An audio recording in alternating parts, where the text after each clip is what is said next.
Unti-unti nang nagliligpit ng kanilang mga gamit at kusang binabaklas ng mga residente ang kanilang mga kabahayan sa Purok 2, Barangay Lanao, Kidapawan City. Ayon kay North Cotabato Regional Trial Court Branch 23, Sheriff Anthony Martizano, bagaman hindi pa formal na naitutuloy ang persahang demolisyon, mas pinili ng mga informal settlers na magsagawa ng voluntary dismantling kapalit ng 2 buwang palugit. Ito ay matapos ang naging mainit na tensyon noong Pebrero 4 kung saan pansamantalang itinigil ang implementasyon upang bigyang daan ang mapayapang negosasyon at pagbibigay ng sapat na palugit sa mga apektadong pamilya. Sa kasalukuyan, kakaunti na lamang ang mga bahay na nakatayo sa nasabing lugar at karamihan ay wala na ring mga bubong. Kinumpirma ni Martizano na lahat ng mga settlers ay makakatanggap ng tulong pinansyal mula sa city government ng Kidapawan. Pinagkalooban sila ng 20,000 pesos hanggang 30,000 pesos bukod pa sa opsyonal na 27,000 pesos mula sa landowner para naman sa mga indigent na hindi pipili ng relocation site. Ang nasabing ayuda ay bahagi ng kasunduan upang masiguro na may panimula ang mga residente sa kanilang paglipat. Binigyang diin ng sheriff na hanggang April 5, 2026 na lamang ang huling palugit na ibinigay ng korte para tuluyang lisanin ang nasabing pribadong lupain. Araw-araw ang ginagawang monitoring ng mga otoridad sa lugar upang matiyak na wala nang maiiwang istruktura bago ang formal na turnover ng ari-arian sa tunay na may-ari.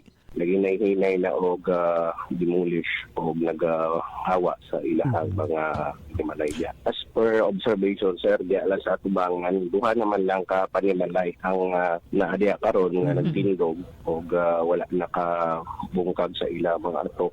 Matatandaan na inabot ng ilang dekada ang sigalot sa naturang lupain. Luigi Alan Tutor, NDBC, Bida Balita.